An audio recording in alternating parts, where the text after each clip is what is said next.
Hello everyone, कैसे हैं आप सब लोग। होप आप सब लोग ठीक होंगे और आपकी प्रिपरेशन अच्छी चल रही होगी। I welcome you all on the platform of ज्ञान चक्षु क्लासेस। हम लोग इकोनॉमिक रिव्यू की वीडियो लेक्चर सीरीज कंडक्ट कर रहे हैं। आज उसका चैप्टर 2 हम कवर करने की कोशिश करेंगे। हमने प्रीवियस वीडियो में चैप्टर 1 कंप्लीट किया था और उसमें लास्ट में कुछ क्वेश्चंस भी कवर किए थे। इसके आंसर्स आपको कमेंट सेक्शन में पोस्ट करने थे।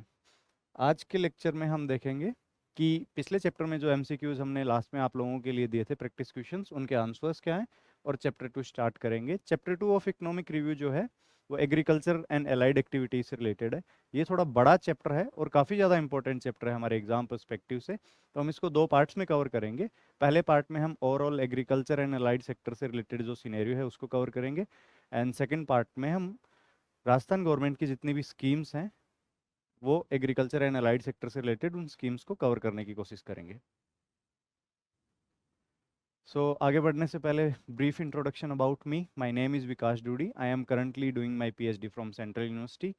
आई have done my masters from JNU New Delhi in political science. I have NET and cleared my NET and JRF in political science, and I have experience of RAS and UPSC exams. These are the answers of the questions we gave for you to solve in the previous video, और आपने hopefully वो सारे solve कर लिए होंगे।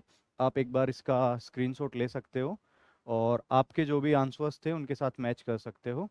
अगर किसी भी क्वेश्चन में आपको कोई डिफ़िकल्टी लगे तो आप कमेंट सेक्शन में पोस्ट कर सकते हो, हम लोग वो क्वेश्चंस डिस्कस कर लेंगे। सो आज हम चैप्टर 2 स्टार्ट करेंगे। Chapter 2 agriculture and allied activities के बारे में है।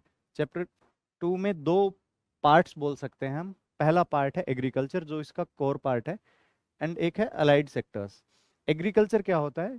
जो क्रॉप प्रोडक्शन से रिलेटेड जो एक्टिविटी होती है, जो प्रोसेस होती है, जिसमें कोई भी फार्म पे एक फार्मर जो होता है वो different different types of crops produce करता है, उस एक्टिविटी को एग्रीकल्चर कहा जाता है। एंड अलाइड सेक्टर्स वो होते हैं कि मेन एक्टिविटी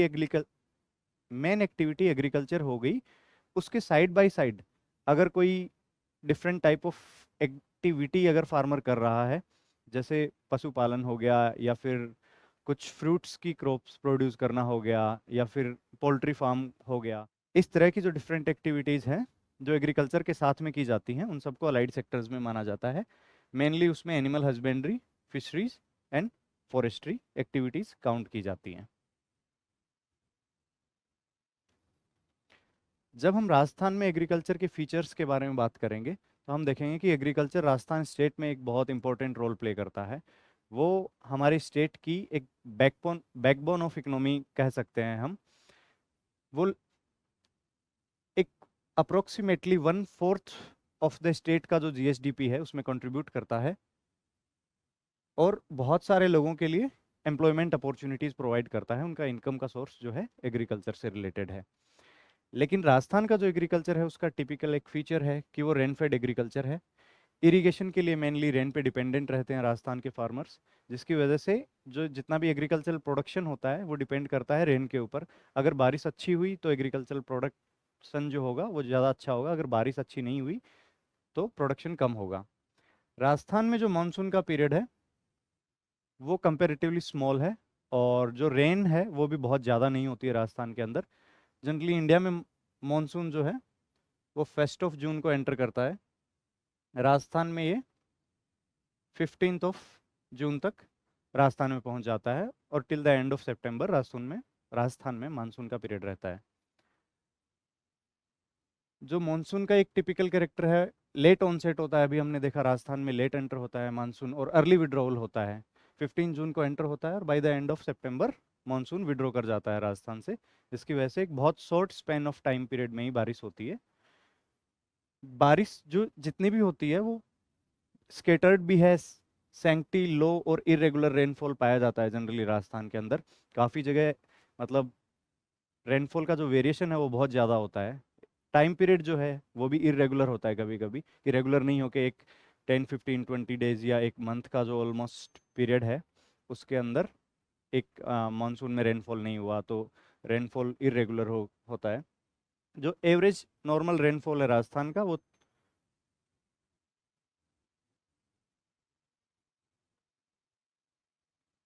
जो एवरेज रेनफॉल है राजस्थान का, नॉर्मल रेनफॉल है, वो है 430 mm। और राजस्थान का एक ज्योग्राफिकल फीचर जो अरावली माउंटेन रेंज है, वो एज ए वाटर डिवाइड काम करती है। तो जनरली वेस्टर्न राजस्थान में मानसून के द्वारा बहुत कम बारिश होती है, क्योंकि मानसून की जो विंड्स हैं वो अरावली वाटर डिवाइड के पैरेलली नॉर्थ इंडिया की तरफ मूव कर जाती हैं। जब इरिगेशन की बात करते हैं तो ग्राउंड वाटर भी एक इरिगेशन का सोर्स है, लेकिन राजस्थान में ग्राउंड वाटर का जो लेवल है या जो स्टेटस है वो बहुत ज़्यादा अच्छा नहीं है। कंटिन्यूसली वो डिप्लीट होता जा रहा है, ग्राउंड वाटर का लेवल है वो धीरे धीरे नीचे जाता जा रहा है, और बहुत सारे जो एरियाज हैं वो डार्क जोन में कंसिडर किए जाते हैं। अब हम बात करते हैं एग्रीकल्चर ओवरऑल सिनेरियो में कितना हम प्रोड्यूस करते हैं और स्टेट में कितना कंट्रीब्यूट करते हैं स्टेट की जीएसडीपी में। जब हम बात करते हैं gross value added current prices के ऊपर, तो एग्रीकल्चर को कंट्रीब्यूट करता है अप्रोक्सीमेटली 3.82 लाख करोड़।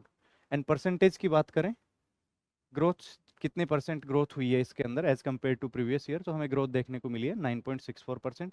जब हम कांस्टेंट प्राइजेस पे जीएसवीए की वैल्यू देखने की कोशिश करेंगे तो वो है 2.05 लाख करोड़। अगर ग्रोथ परसेंटेज की बात करें तो कांस्टेंट प्राइजेस पे ग्रोथ है 2.13%। सेम अगर अब एग्रीकल्चर का ओवरऑल सिनेरियो हमने स्टेट के कितना ग्रोस वैल्यू ऐड करता है स्टेट के अंदर वो देखा, लेकिन कौन कौन से डिफरेंट सेक्टर्स हैं वो इस ग्रोथ में कितना कंट्रीब्यूट करते हैं। जब सब सेक्टर्स की बात करेंगे तो हम देखेंगे सबसे ज़्यादा कंट्रीब्यूट करता है live stock, approximately 49%। Crop second number पे आते हैं, approximately 45%। Forestry and logging third number पे आता है, अप्रोक्सीमेटली 6.4%। एंड फिशिंग जो है वो सबसे लीस्ट कंट्रीब्यूट करता है, लेस देन 1% कंट्रीब्यूट करता है, वो है अप्रोक्सीमेटली 0.5%। जब हम डिफरेंट सब सेक्टर्स की बात करते हैं एग्रीकल्चर में, तो उनका कंट्रीब्यूशन तो डिफरेंट है ही, उनकी ग्रोथ भी डिफरेंट है, उनकी ग्रोथ रेट भी डिफरेंट है। अभी हमने देखा कि लाइव स्टॉक है वो सबसे ज़्यादा कंट्रीब्यूट करता है, लेकिन सबसे ज़्यादा ग्रोथ जिस सेक्टर में हुई है वो है फिशिंग सेक्टर। फिशिंग सेक्टर में अप्रोक्सीमेटली 16% ग्रोथ देखने को हमें मिली है। लाइव स्टॉक सेकेंड नंबर पे आता है, approximately 6%। Forestry and logging third number पे आता है, अप्रोक्सीमेटली 3%। एंड क्रॉप्स जो हैं उसमें सबसे ज़्यादा लीस्ट ग्रोथ हमें देखने को मिली है, अप्रोक्सीमेटली 1.6%। जब हम बात करते हैं लाइव स्टॉक सबसे ज़्यादा कंट्रीब्यूटर है, तो लाइव स्टॉक में भी किस सेक्शन का सबसे ज़्यादा कंट्रीब्यूशन है? मिल्क ऑलमोस्ट 80% कंट्रीब्यूट करता है। लाइव स्टॉक से जो प्रोड्यूस हम करते हैं उसमें जो सबसे ज़्यादा प्रोडक्शन हम करते हैं वो मिल्क का करते हैं, 80% कंट्रीब्यूशन मिल्क का आता है।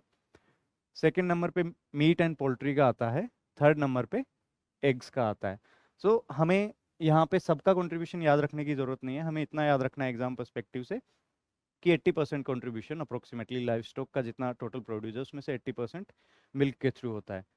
जब हम क्रॉप्स की बात करते हैं, सो क्रॉप्स को हम दो पार्ट्स में डिवाइड कर देते हैं, rabi and kharif crops. Rabi crops का जो प्रोडक्शन है वो ज़्यादा है as compare to kharif crops. Rabi crops में भी सबसे ज़्यादा जो है वो रेपसीड एंड मस्टर्ड का है, उसके बाद वीट का है, उसके बाद ग्राम का है। जब हम बात करते हैं खरीफ क्रॉप्स की, तो उसमें सबसे ज़्यादा कंट्रीब्यूशन आता है ग्राउंड नट का, फिर आता है बाजरा का, फिर आता है मूंग का। सो ये हमें सेक्टर वाइज कंट्रीब्यूशन के साथ साथ सब सेक्टर का कंट्रीब्यूशन एंड ट्रेंड भी याद होना चाहिए कि सबसे ज़्यादा कौन सा कंट्रीब्यूट करता है, सबसे लीस्ट कौन सा कंट्रीब्यूट करता है। एक बार दोबारा देख लेते हैं। सेक्टरल कंट्रीब्यूशन में सबसे ज़्यादा कंट्रीब्यूशन आता है लाइव स्टॉक से, अप्रोक्सीमेटली 49%। सेकंड नंबर पे आते हैं क्रॉप्स, अप्रोक्सीमेटली 45%। थर्ड नंबर पे आते हैं forestry and logging, approximately 6%। And fourth number पे आता है फिशिंग, अप्रोक्सीमेटली 0.5%। लेकिन जब ग्रोथ की बात करते हैं, फिशिंग यहाँ पे सबसे लीस्ट कंट्रीब्यूटिंग सेक्टर है, लेकिन ग्रोथ फिशिंग सेक्टर में सबसे ज़्यादा देखी गई है, अप्रोक्सीमेटली 16%। सेकेंड नंबर पे ग्रोथ है लाइव स्टॉक्स के अंदर, approximately 6%।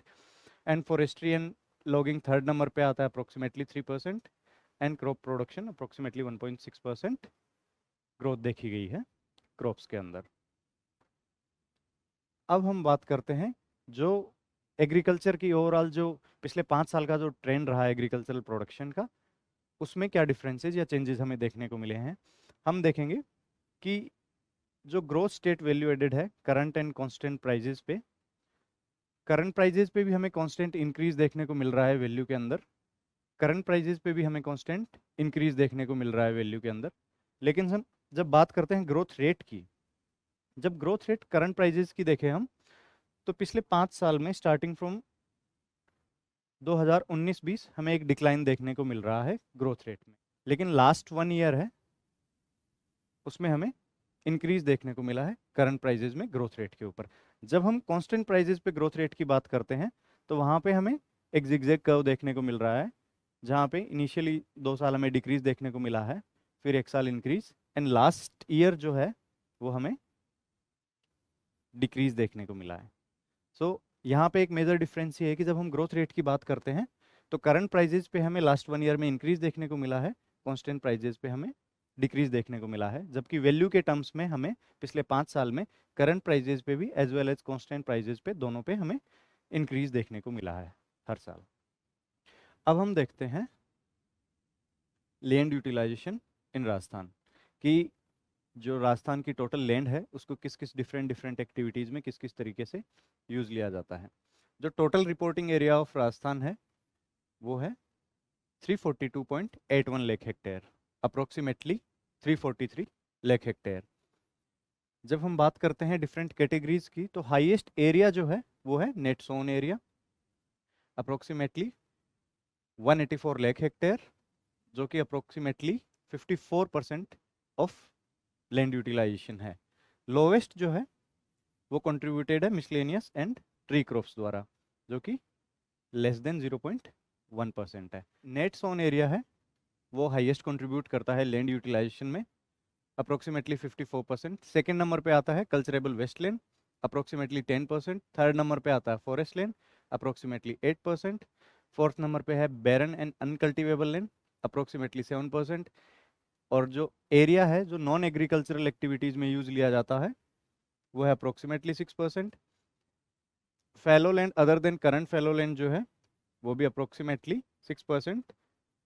Permanent pastures and other grazing grounds approximately 5%, and current fallow land भी अप्रोक्सीमेटली 4%। जब हम बात करते हैं मिसलेनियस एंड ट्री क्रॉप्स की, जो सबसे ज़्यादा लीस्ट कंट्रीब्यूटिंग सेक्टर है लैंड यूटिलाइजेशन में, वो है लेस देन 0.1%। अब इन टर्म्स को हम समझने की कोशिश करते हैं। जब हम बात करते हैं नेट एरिया सोन की, जो नेट सोन एरिया होता है वो होता है जिसमें हमने पिछले 1 साल के अंदर जितने भी एग्रीकल्चरल एरिया के अंदर जो हमने क्रॉप्स प्रोड्यूस किए हैं वो हो गया हमारा नेट सोन एरिया। दूसरा हो गया कल्चरेबल वेस्टलैंड। कल्चरेबल वेस्टलैंड हम उसको बोलेंगे जहाँ पे जो लैंड है वो एग्रीकल्चर के लिए सुटेबल है, लेकिन किसी रीजन से वहाँ पे खेती नहीं की जाती है। इसमें अगर किसी भी लैंड को मोर देन 5 ईयर्स के लिए अगर खाली छोड़ा गया है और वो एग्रीकल्चर के लिए सुटेबल लैंड है तो उसको कल्चरेबल वेस्टलैंड की कैटेगरी में माना जाएगा। उसके बाद थर्ड नंबर पे है फॉरेस्ट एरिया, जो हमारे राजस्थान में जितने भी फॉरेस्ट एरियाज हैं उनके बारे में बात हो रही होती है यहाँ पे। बैरन एंड अनकल्टिवेबल लैंड की जब हम बात करते हैं तो वो लैंड आती है जहाँ पे या तो सॉइल हेल्थ की वजह से या फिर सॉइल में न्यूट्रिएंट्स नहीं होने की वजह से वो लैंड एग्रीकल्चर के लिए सुटेबल नहीं है, तो उसको हम बैरन एंड तो उसको हम बैरन एंड अनकल्टिवेबल लैंड बोलते हैं। जब हम बात करते हैं area under non agricultural use, तो एग्रीकल्चरल एक्टिविटी के अलावा जितना भी एरिया यूज़ किया जाता है जैसे हाउसिंग बिल्डिंग्स बनाने के लिए, इंडस्ट्रीज़ के लिए, या फिर इंफ्रास्ट्रक्चर प्रोजेक्ट्स के लिए जैसे रोड्स वगैरह के लिए, वो सारा आ जाएगा अंडर नॉन एग्रीकल्चरल यूज। जब हम बात करते हैं fellow land other than current fellow land, तो वो जो एग्रीकल्चर लैंड जिसपे हम एग्रीकल्चर के लिए सुटेबल भी है और एग्रीकल्चर करते भी हैं, लेकिन अभी हम उस पर एग्रीकल्चर नहीं कर रहे हैं, अभी फॉर द टाइम पीरियड के लिए उसको खाली छोड़ा हुआ है। अगर वो लैंड 1 साल से ज़्यादा एंड 5 साल से कम के लिए खाली पड़ी है तो उसको फेलो लैंड बोला जाएगा other than current fellow land. जब हम बात करते हैं करंट फेलो लैंड की, तो अगर उसको लेस देन 1 ईयर के लिए हमने खाली छोड़ा हुआ है तो वो करंट फेलो लैंड में आएगी। अगर उसको 1 साल से ज़्यादा लेकिन 5 साल से कम के लिए हमने खाली छोड़ा हुआ है और उस पर एग्रीकल्चर एक्टिविटी नहीं कर रहे हैं, उसको हम fellow land other than current fellow land बोलेंगे। अगर 5 साल से ज़्यादा हो जाएगा तो उसको कल्चरेबल वेस्टलैंड की कैटेगरी में काउंट किया जाएगा।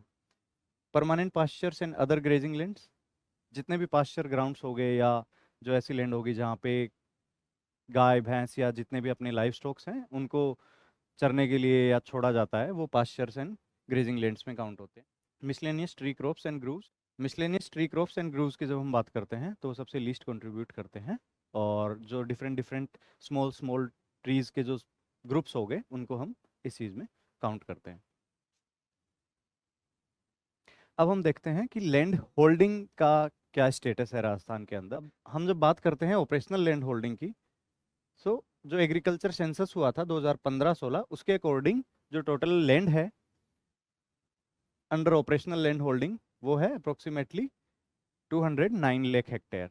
जब हम बात करते हैं average size of operational land holding की तो वो है 2.73 हेक्टेयर। टोटल नंबर्स की जब हम बात करते हैं तो वो है 76.55 lakh. Total numbers of land holding जो है ऑपरेशनल लैंड होल्डिंग वो है 76.55 76.55 लाख। जबकि 2010-11 में यही लैंड होल्डिंग जो थी, नंबर ऑफ लैंड होल्डिंग थी वो थे 68.88। तो यहाँ पे हमें ऑपरेशनल लैंड होल्डिंग जो है वहाँ पे number of operational land holding जो है वहाँ पे हमें इंक्रीज देखने को मिल रहा है। ठीक है। जब हम फीमेल ऑपरेशनल लैंड होल्डिंग की बात करते हैं तो जो total area under female operational land holding है उसमें है 16.55 लाख हेक्टेयर। जब इसको टोटल लैंड होल्डिंग के एरिया से कंपेयर करेंगे तो हम देखेंगे कि बहुत ही कम एरिया ऐसा है जो कि फीमेल द्वारा ओन किया जाता है। जब हम बात करते हैं number of operational land holding of female तो वो है 7.75 लाख। जबकि लास्ट जो सेंसस हुआ था उसमें वो जो नंबर था वो था 5.46 लाख। यहाँ पे भी हमें इंक्रीज देखने को मिल रहा है। Total number of operational land holding जो चेंज हुई हैं उनमें भी हमें इंक्रीज देखने को मिल रहा है। जो number of female operational land holding है वहाँ भी हमें चेंज देखने को मिल रहा है।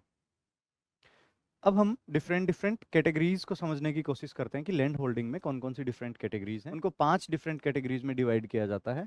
मार्जिनल लैंड होल्डिंग हो गया, स्मॉल लैंड होल्डिंग हो गया, सेमी मीडियम हो गया एंड लार्ज हो गया।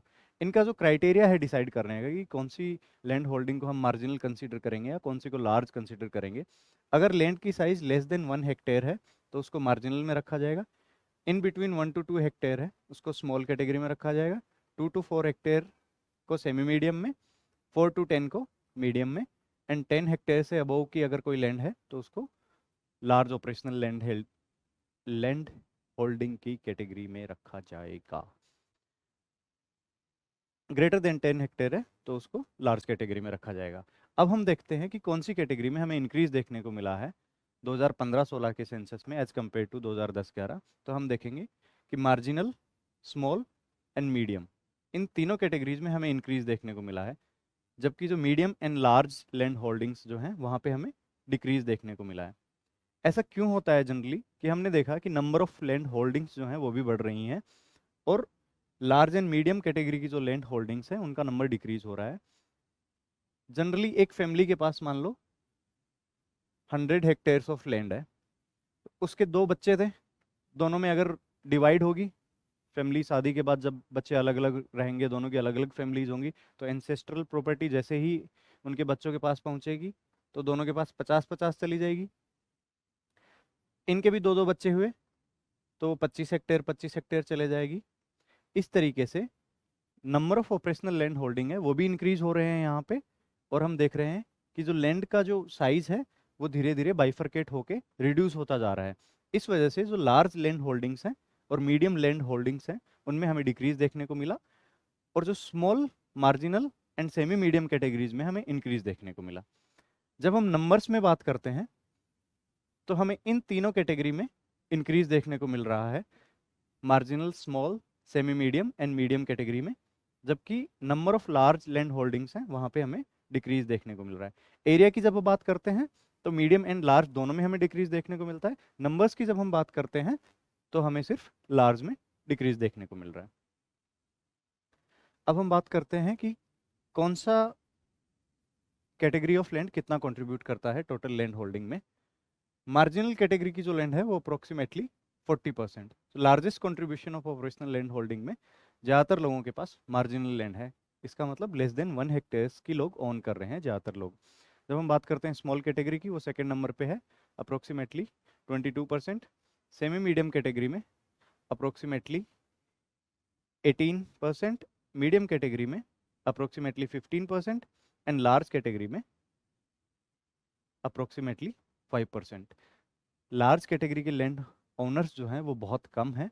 ये डाटा हमें ये रिप्रेजेंट करता है। Majority of the land holders हैं उनके पास लेस देन 1 हेक्टेयर है, या फिर सेकंड नंबर पे जो है वो स्मॉल कैटेगरी के लैंड होल्डर्स आते हैं। सेम ट्रेंड हमें फीमेल लैंड होल्डिंग में भी देखने को मिलता है कि सबसे ज़्यादा मार्जिनल कैटेगरी कंट्रीब्यूट करती है और सबसे लीस्ट लार्ज कैटेगरी की लैंड होल्डिंग्स है। अब हम एक चीज़ देखेंगे कि जो फीमेल ऑपरेशनल लैंड होल्डिंग है उसमें थ्रू आउट 2010-11 से लेके 2015-16 के बीच में हर कैटेगरी में marginal, small, semi medium, medium and large category में सारी कैटेगरीज में हमें इंक्रीज देखने को मिल रहा है कि फीमेल के पास जो लैंड ओनरशिप है वो धीरे धीरे इंक्रीज होती जा रही है। पहले कम थी, हर कैटेगरी की ओनरशिप में हमें इंक्रीज देखने को मिला है फीमेल ओनरशिप में। अब हम बात करते हैं एग्रीकल्चर प्रोडक्शन की, कितना प्रोड्यूस किया हमने एग्रीकल्चरल एक्टिविटी से। तो टोटल जो फूड ग्रेन प्रोडक्शन हुआ एग्रीकल्चर से वो हुआ है 245 लाख टन, 245 लाख टन। जब हम बात करते हैं इसको डिफरेंट क्रॉप्स में डिवाइड करने की, रबी एंड खरीफ क्रॉप्स में, तो मेजोरिटी ऑफ कंट्रीब्यूशन है वो आता है रबी क्रॉप्स से एंड सेकंड नंबर पे है खरीफ क्रॉप्स। रबी क्रॉप्स का जो टोटल कंट्रीब्यूशन है वो है अप्रोक्सीमेटली 155 लाख टन।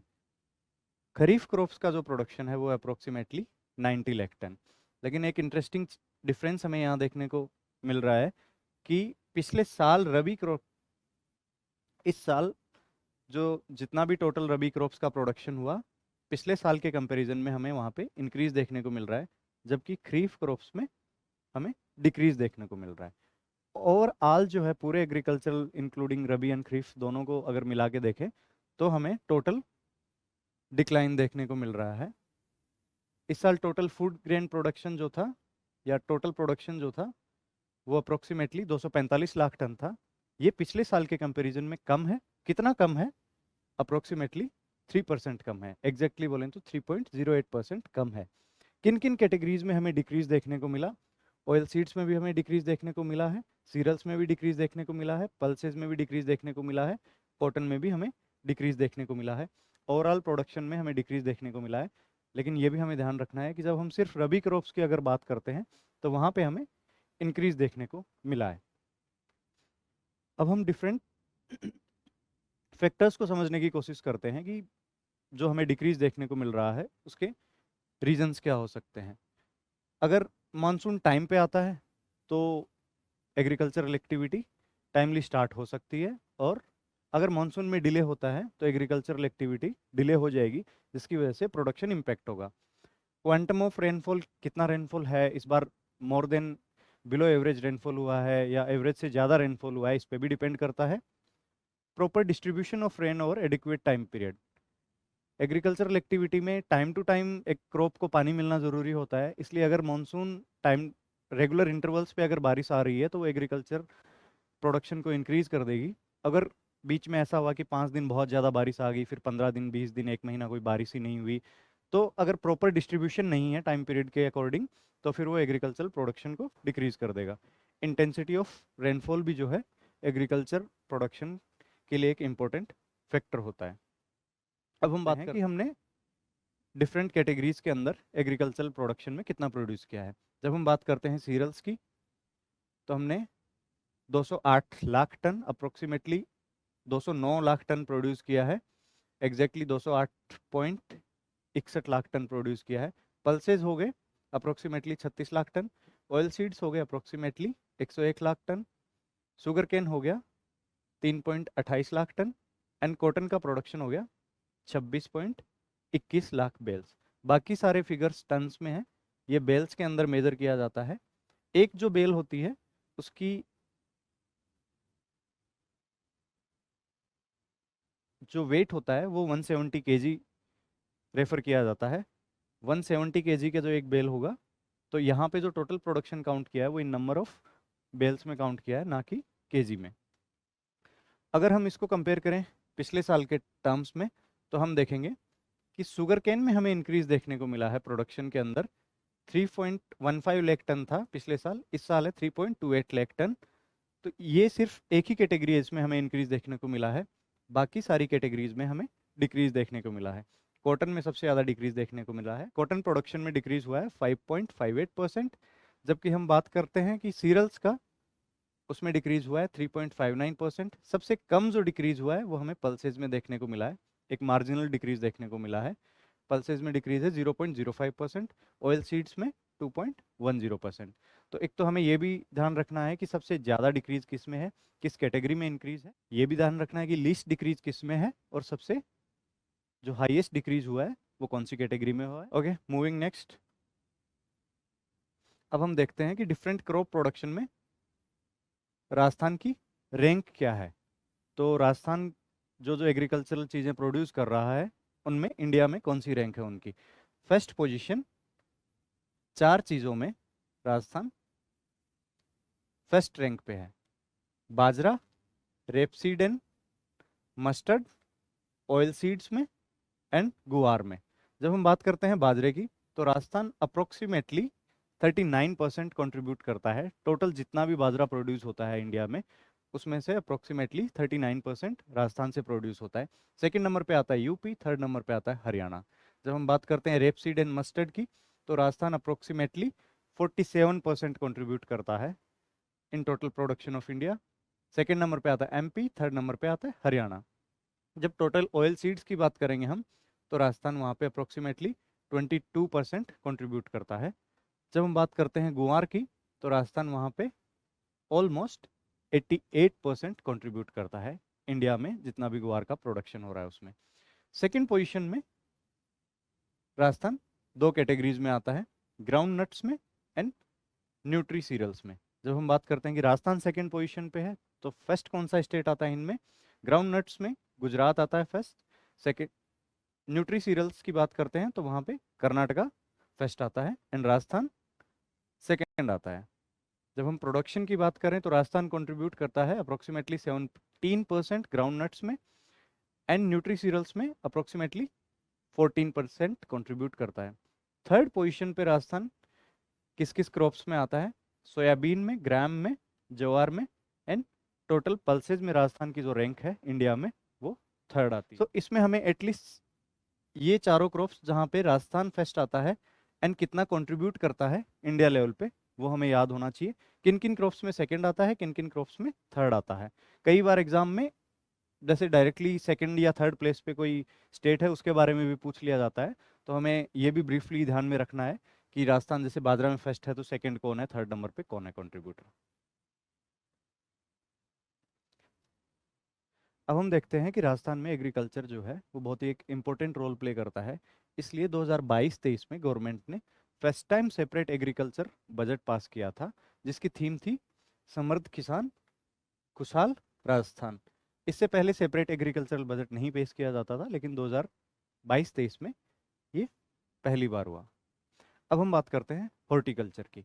तो हॉर्टिकल्चर किसको कहा जाता है, जो फ्रूट्स हो गए या वेजिटेबल्स हो गई, अगर उन चीज़ों का हम प्रोडक्शन कर रहे हैं एग्रीकल्चर के अंदर तो उसको हॉर्टिकल्चर की कैटेगरी में रखा जाता है। Fruits, flowers, herbs, ornamental, exotic plants, vegetables, इन सबको हॉर्टिकल्चर बोला जाता है। इंडिया जो है वो सेकेंड लार्जेस्ट प्रोड्यूसर है फ्रूट्स एंड वेजिटेबल्स का आफ्टर चाइना। फर्स्ट नंबर पे कौन है, चाइना, एंड सेकेंड नंबर पे इंडिया, फ्रूट्स एंड वेजिटेबल्स के मामले के अंदर। इससे हम ये देख सकते हैं कि जो फ्रूट्स एंड वेजिटेबल्स है वो हॉर्टिकल्चर जो है वो कितना ज़्यादा कंट्रीब्यूट करता है या कितना इंपॉर्टेंट है हमारे फार्मर्स की इनकम को इंक्रीज करने के लिए, उनकी लाइवलीहुड को बढ़ाने के लिए। जब हम बात करते हैं हॉर्टिकल्चर इंपॉर्टेंट है तो उसके प्रमोशन के लिए गवर्नमेंट ने एक बॉडी बनाई थी, नेशनल हॉर्टिकल्चर बोर्ड, जो कि 1984 में बनाई गई थी और वो हेडक्वार्टर्ड है गुड़गांव के अंदर। अब हम बात करते हैं एनिमल हस्बेंड्री की। जब हम बात करते हैं एनिमल हस्बेंड्री की या पशुपालन की, तो वो एक बहुत इंपॉर्टेंट अलाइड एक्टिविटी के रूप में देखा जाता है। उसका एक रीजन है कि जनरली जहाँ पे भी एरिड एग्रीकल्चर प्रैक्टिस किया जाता है या जहाँ पे बारिश कम होती है, जहाँ पे एग्रीकल्चर का प्रोडक्शन कम होता है, उस एरिया के लिए पशुपालन बहुत ज़्यादा इंपॉर्टेंट हो जाता है। उसका रीज़न ये है कि जहाँ पे बारिश कम हो रही है, एग्रीकल्चर से प्रोड्यूस कम हो रहा है, तो किसान की जो इनकम है वो जो लाइव स्टॉक्स है उसके थ्रू जनरेट की जाती है। जैसे उसने गाय, भैंस, ये सारे पशु पाल रखे हैं, तो उनका दूध अगर वो मार्केट में बेच के आएगा तो उनके लिए एक एडिशनल इनकम का सोर्स बन जाता है वो। तो उसकी लाइवलीहुड के लिए एनिमल हस्बेंड्री बहुत इंपॉर्टेंट बन जाता है। It enhances the economic viability and sustainability of farming system. अगर फार्मिंग सिस्टम वायबल नहीं होगा, जनरली बहुत सारे लोग एग्रीकल्चर करना पसंद नहीं करते हैं, खेती करना, आजकल लोग धीरे धीरे खेती से दूर भागते जा रहे हैं, जॉब्स वगैरह या इस तरह की चीज़ें, बिजनेस वगैरह, इन सब चीज़ों में ज़्यादा इंटरेस्ट दिखा रहे हैं, क्योंकि बहुत सारी जगह पे एग्रीकल्चर सिस्टम जो है वो वायबल नहीं है, या फाइनेंशियली फार्मर्स को बहुत बार लॉसेज उठाने पड़ते हैं। उसके मल्टीपल रीजंस हो सकते हैं, जैसे मॉनसून भी हो सकता है, या फिर कोई डिजीज भी हो सकती है। सो अगर डिफरेंट डिफरेंट एक्टिविटीज फार्मर एक साथ करेंगे, जैसे खेती के साथ साथ अगर पशुपालन वो लोग कर रहे हैं, तो अगर खेती में अच्छा प्रोड्यूस नहीं हुआ तो भी उनको एक इनकम सोर्स मिल जाएगा पशुपालन के द्वारा। अब हम बात करते हैं लाइव स्टॉक सेंसस की, कि 2019 के जो लाइव स्टॉक सेंसस था उसके अकॉर्डिंग राजस्थान के अंदर कितने लाइव स्टॉक्स थे। जब हम बात करते हैं पशुओं की, तो 568 lakh live stock, total value of 568 lakh live stocks की वैल्यू है, एंड 146 लाख अप्रोक्सीमेटली पोल्ट्री की वैल्यू है। जब हम बात करते हैं राजस्थान के लाइव स्टॉक की, तो वो इंडिया लेवल पे 10.6% कंट्रीब्यूट करता है, जिसमें अगर हम बात करें डिफरेंट डिफरेंट कौन कौन से लाइव स्टॉक में कितना कंट्रीब्यूट करता है इंडिया लेवल पे, काउज में 7.24%, बफेलो में 12.47, गोट्स में 14%, सीप में अप्रोक्सीमेटली 11%, कैमल के अंदर अप्रोक्सीमेटली 84%। सो कैमल की जो पॉपुलेशन है वो हम देख सकते हैं कि डेजर्ट रीजन होने की वजह से राजस्थान में सबसे ज़्यादा पाई जाती है। इंडिया में ऑलमोस्ट 84% कंट्रीब्यूट करता है राजस्थान इस चीज़ में। अप्रोक्सीमेटली 14% गोट्स में कंट्रीब्यूट करता है, बफेलो में अप्रोक्सीमेटली 12%, एंड काऊ में अप्रोक्सीमेटली 7% कंट्रीब्यूट करता है। अब हम बात करते हैं कि राजस्थान का कंट्रीब्यूशन जो है प्रोडक्शन के अंदर, कि जो लाइव स्टॉक है उसके द्वारा जो चीज़ें प्रोड्यूस होती हैं इंडिया लेवल पे, अगर मिल्क का प्रोडक्शन देखें तो उसमें से अप्रोक्सीमेटली 15% जो कंट्रीब्यूशन है उसका वो राजस्थान से होता है। जब वूल का प्रोडक्शन देखें तो अप्रोक्सीमेटली 42% जो कंट्रीब्यूशन है वो राजस्थान की तरफ से होता है। राजस्थान में बहुत सारी ड्रॉट टॉलरेंट ब्रीड्स भी हैं, जैसे राठी, गिर, साहिवाल, थारपारकर। कुछ ड्यूअल पर्पस ब्रीड्स भी हैं, जैसे कांकरेज हो गई, हरियाणवी हो गई, एंड कुछ ड्राफ्ट ब्रीड्स भी हैं, जैसे नागौरी एंड मालवी हो गई। ड्रॉट टॉलरेंट ब्रीड्स इसलिए इंपॉर्टेंट हो जाती हैं क्योंकि राजस्थान के अंदर जहाँ पे एग्रीकल्चर जनरली मानसून डिपेंडेंट है या रेनफेड है, और अगर वाटर की स्केर्सिटी है, तो वहाँ पे ये जो ब्रीड्स हैं ये अच्छे से सर्वाइव कर सकती हैं, ताकि फार्मर की इकोनॉमिक एक्टिविटी है वो बहुत ज़्यादा हैम्पर नहीं हो। अब हम बात करते हैं फिशरीज की। जब हम फिशरीज की बात करते हैं तो पॉन्ड्स में, फार्म्स में, या एक वाटर बॉडी को यूज़ करते हुए अगर बहुत सारे लोग या उसके आसपास के लोग अगर उसमें मछली पालन करते हैं तो उसको फिशरीज में रखा जाता है। वो इसलिए इम्पोर्टेंट हो जाता है, एक तो एम्प्लॉयमेंट अपॉर्चुनिटी प्रोवाइड करता है वीकर सेक्शन को या फिर रूरल जो पीपल हैं उनके लिए, जैसे बहुत सारे लोग अपने खेत में भी फार्म पॉन्ड बना के उसमें भी मछली पालन का काम करते हैं। दूसरा, एक प्रोटीन रिच फूड प्रोवाइड करता है पॉपुलेशन के लिए, जो कि बहुत ज़्यादा कॉस्टली नहीं है। प्रोटीन जनरली धीरे धीरे हर सेक्शन के लिए अफोर्डेबल नहीं होता है, तो एक low cost alternative protein food बन जाता है जो कि फिश के द्वारा मिल जाता है। जब हम बात करते हैं फिशरीज के द्वारा कितना प्रोड्यूस होता है राजस्थान में, तो 2023-24 के अंदर 91,349 मेट्रिक टन जो था वो प्रोडक्शन हुआ था फिशरीज का। लेकिन जब हम बात करते हैं पोटेंशियल की, 2010 में एक स्टडी हुई थी जो कंडक्ट की गई थी सेंट्रल फिशरीज एजुकेशन इंस्टीट्यूट जो मुंबई में प्लेस्ड है उसके द्वारा। तो उन्होंने देखा कि 80,000 मेट्रिक टन है एनुअल पोटेंशियल है राजस्थान का, जिसको अगर टेक्नोलॉजी एनहेंस करके 1,25,000 टन तक बढ़ाया जा सकता है। राजस्थान अभी करंटली कितना प्रोड्यूस कर रहा है, अप्रोक्सीमेटली 91,000। इसको और ज़्यादा इस बार का जो टारगेट था गवर्नमेंट का वो था 92,000 मेट्रिक टन।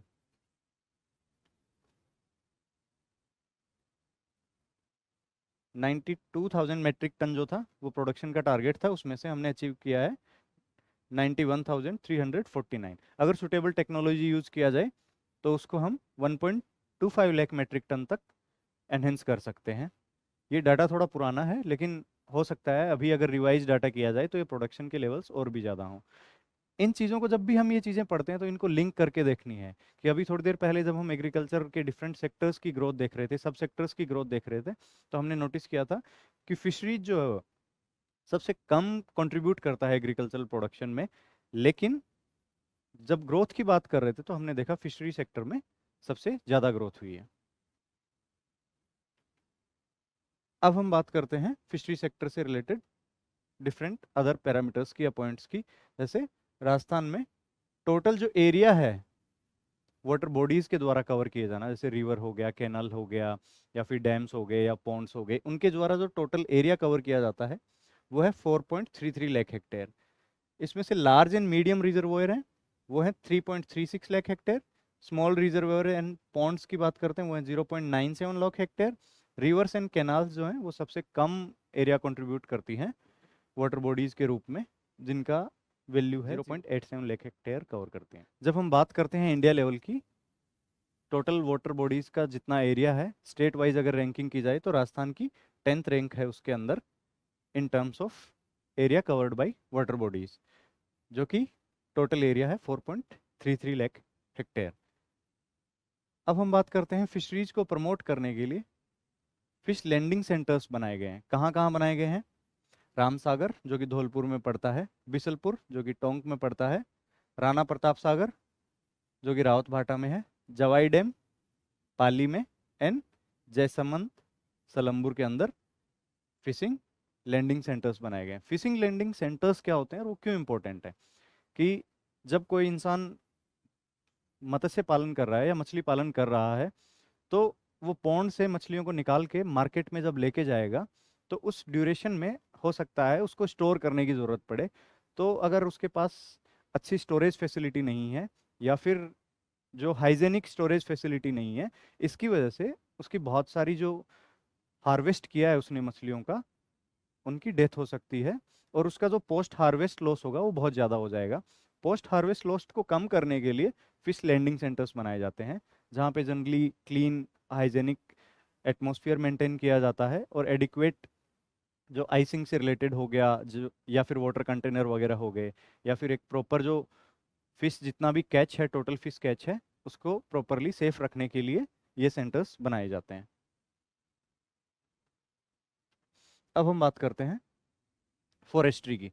जब हम बात करते हैं फॉरेस्ट्री की तो 17th India forest state report जो थी ISFR वो 2021 के अंदर प्रोड्यूस की गई थी, जिसके अंदर राजस्थान का जो टोटल ज्योग्राफिकल एरिया है वो है 3.42 lakh kilometre square.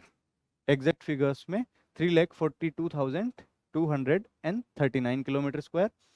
Recorded forest area की जब बात करते हैं तो वो है 32,921 किलोमीटर स्क्वायर। 32,921 किलोमीटर स्क्वायर जो है वो राजस्थान का फॉरेस्ट एरिया है, जो कि टोटल एरिया का अप्रोक्सीमेटली होता है 9.6%। अब हम बात करते हैं कि रिकॉर्डेड फॉरेस्ट एरिया जो है वो किन किन कैटेगरीज में कितना है।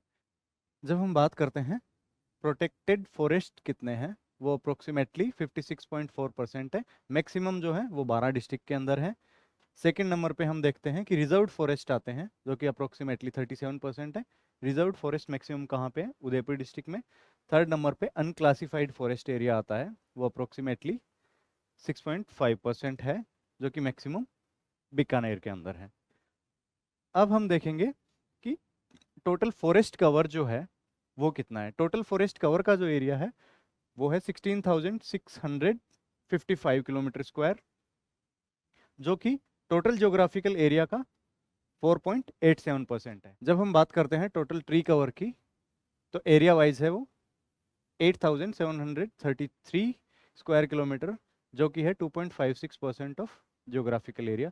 जब हम श्रब्स की बात करते हैं उनका एरिया है 4,809 किलोमीटर स्क्वायर, जो कि 1.41% of geographical area of Rajasthan. अब हम बात करते हैं एरिया वाइज फॉरेस्ट कवर में कहाँ पे मैक्सिमम फॉरेस्ट कवर देखा जाता है या किस डिस्ट्रिक्ट में मिनिमम फॉरेस्ट कवर देखा जाता है।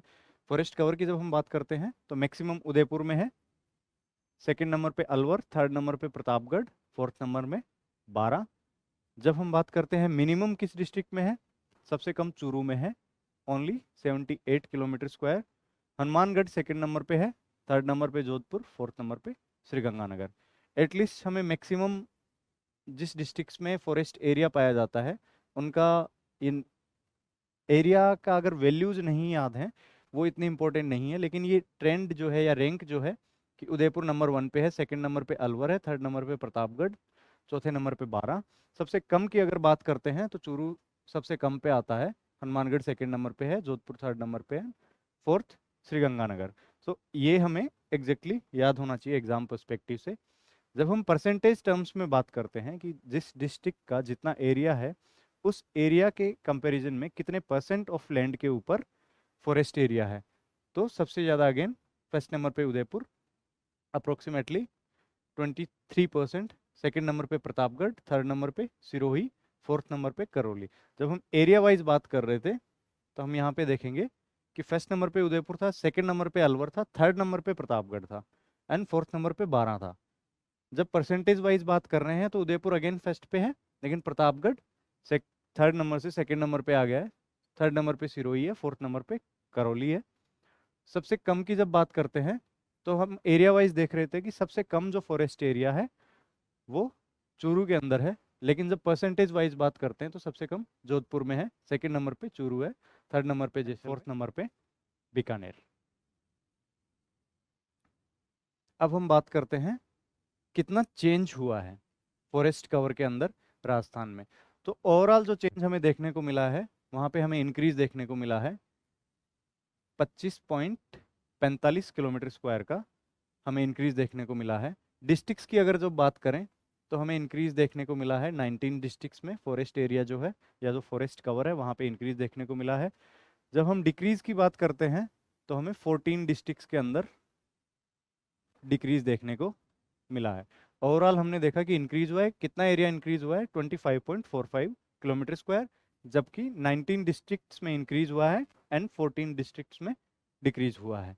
जब हम मैक्सिमम इंक्रीज की बात करते हैं तो अजमेर में सबसे ज़्यादा इंक्रीज हुआ है, सेकंड नंबर पे पाली, थर्ड नंबर पे बीकानेर। जब हम मैक्सिमम डिक्रीज की बात कर रहे हैं तो मैक्सिमम कहाँ पे डिक्रीज देखने को मिला हमें, जालौर में सबसे ज़्यादा डिक्रीज देखने को मिला, उसके बाद करौली एंड थर्ड नंबर पे सिरोही। सो यहाँ पे एरिया इंपॉर्टेंट नहीं है कितना डिक्रीज देखने को मिला है, लेकिन मैक्सिमम इंक्रीज कहाँ देखने को मिला है, अजमेर में। सेकंड नंबर पे इंक्रीज मैक्सिमम कहाँ देखने को मिला है, पाली में। थर्ड नंबर पे हमें बीकानेर में इंक्रीज देखने को मिला है। जबकि डिक्रीज की बात करें सबसे ज़्यादा जालौर में, सेकंड नंबर पे करौली, थर्ड नंबर पे सिरोही। ये ट्रेंड हमें याद होना चाहिए एग्जाम के लिए।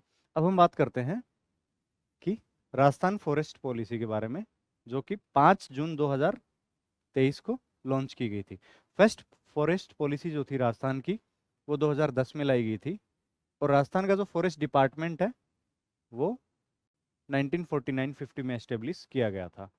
फॉरेस्ट पॉलिसी का जनरली एक स्पेसिफिक टारगेट होता है कि फॉरेस्ट को प्रिजर्व करना एंड जो ओवरऑल ग्रीन कवर है उसको इंक्रीज करना। तो राजस्थान की जो फॉरेस्ट पॉलिसी है उसका टारगेट है वेजिटेशन कवर को इंक्रीज करना up to 20% of states geographical area by the year 2040।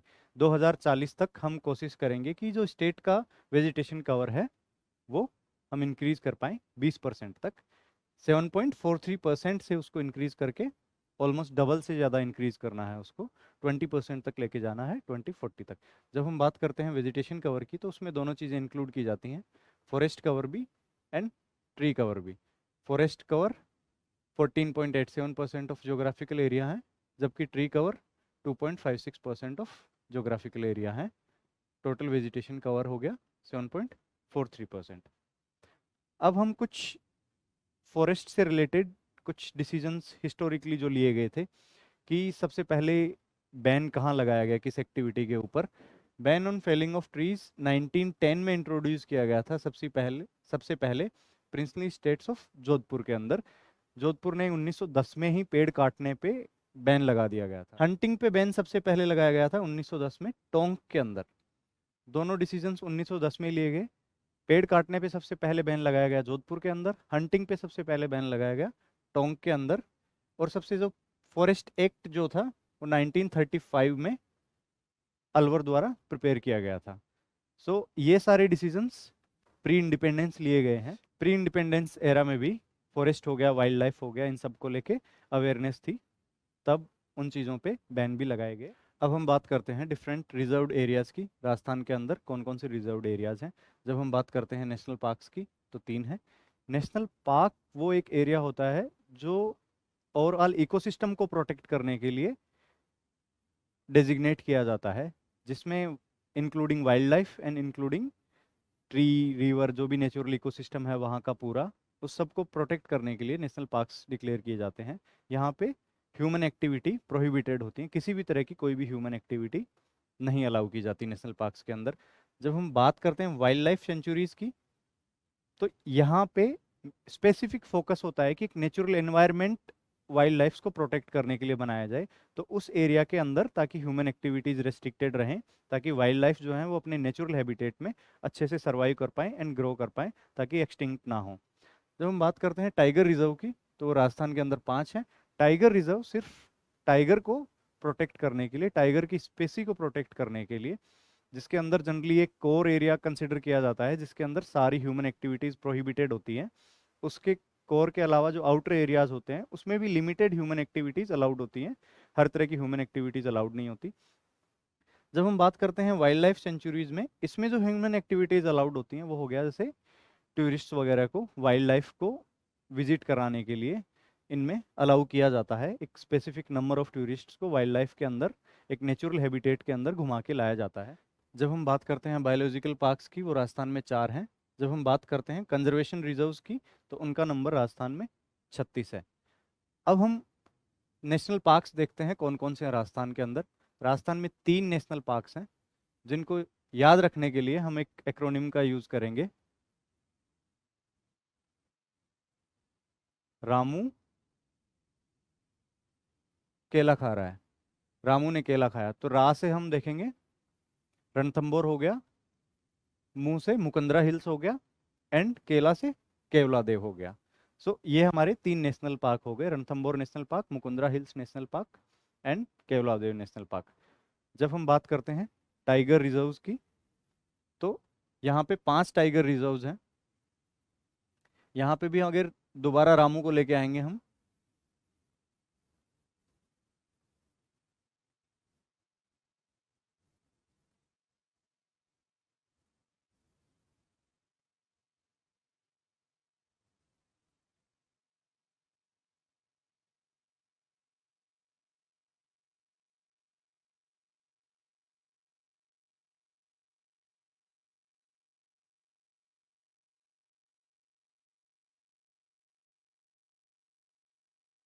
जब हम टाइगर रिजर्व्स की बात कर रहे हैं तो उनको याद करने के लिए जो एक्रोनिम यूज करेंगे वो हम यूज करेंगे, रामू ने सारा विष ढोल दिया। जब हम बात करते हैं रा की, अगेन रणथंबोर जो कि नेशनल पार्क भी है एंड टाइगर रिजर्व भी है, मुंह से मुकुंदरा हिल्स जो कि नेशनल पार्क भी है एंड टाइगर रिजर्व भी है, सा से हमारा हो जाएगा सरिस्का टाइगर रिजर्व, अगेन रा से हो जाएगा रामगढ़ विषधारी, एंड ढोल से हो जाएगा धौलपुर करौली टाइगर रिजर्व। जो वाइल्ड लाइफ सेंचुरीज हैं एंड कंजर्वेशन रिजर्व्स हैं, इनके बारे में आपको होमवर्क करना है कि कौन कौन से हैं, किस किस डिस्ट्रिक्ट के अंदर हैं, उनका एरिया क्या है, सबसे लार्जेस्ट कौन सा है, सबसे लीस्ट एरिया किसका है, किस डिस्ट्रिक्ट में सबसे ज़्यादा है, किस डिस्ट्रिक्ट में कब से कम है, ये सारे आपको एज ए होमवर्क प्रिपेयर करना है। अब हम कुछ न्यू प्रपोजल्स की बात करते हैं। तो गवर्नमेंट ने प्रपोज किया है, एक तो टाइगर रिजर्व प्रपोज किया है नया, जो कि बनाया जाएगा कुंभलगढ़ टाइगर रिजर्व, जो ऑलरेडी राजस्थान के अंदर 5 टाइगर रिजर्व हैं। ये बनने के बाद total number of tiger reserve हो जाएंगे 6। जबकि बॉटनिकल गार्डन्स की जब हम बात करते हैं, तो राजस्थान के अंदर जोधपुर में, बीकानेर में, कोटा में, उदयपुर में, भरतपुर में एंड अजमेर के अंदर, ये 6 जगह पे नए बॉटनिकल गार्डन्स जो हैं वो प्रपोज्ड हैं। ये जो बनाए जाएंगे, जयपुर में ऑलरेडी जो बॉटनिकल गार्डन है उसके तर्ज के ऊपर, झालाना डूंगरी पे जो एग्जिस्टिंग बॉटनिकल गार्डन है उसके तर्ज पे ये नए वाले बनाए जाएंगे। जब हम कुछ फेमस पर्सनालिटीज ऑफ राजस्थान की बात करते हैं, तो टाइगर मैन की जब हम बात करते हैं, कैलाश साखला जी को टाइगर मैन बोला जाता है। वो जोधपुर से बिलोंग करते हैं और वो फर्स्ट डायरेक्टर थे प्रोजेक्ट टाइगर के 1973 में जो स्टार्ट किया गया था प्रोजेक्ट टाइगर, उसके फर्स्ट डायरेक्टर थे। उनको पद्मश्री अवार्ड भी मिला है 1992 के अंदर, एंड राजस्थान रत्न दिया गया है 2013 के अंदर। जब हम बात करते हैं कैमल मैन की, तो अशोक टांक जी जो है उनको कैमल मैन के रूप में जाना जाता है। वो पुष्कर अजमेर से बिलोंग करते हैं। जब हम बात करते हैं ट्री मैन ऑफ राजस्थान की, तो हिम्मत राम जी भांबू जो हैं उनको ट्री मैन ऑफ राजस्थान बोला जाता है। उनको भी 2020 के अंदर पद्मश्री प्राप्त हो चुका है। यहाँ पे हमने देखा कि कैलाश सांखला जी हैं, उनको भी पद्मश्री मिला हुआ है, एंड हिम्मत राम जी भांबू है, उनको भी पद्मश्री मिला हुआ है।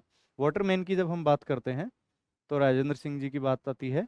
इन्होंने वाटर कंजर्वेशन के लिए पॉन्ड्स को यूज करके एक पूरा इकोसिस्टम रीडेवलप करने के लिए मुहिम चलाई थी और बहुत ज़्यादा सक्सेसफुल रहे थे, तो इसलिए इनको वाटरमैन के नाम से जाना जाता है।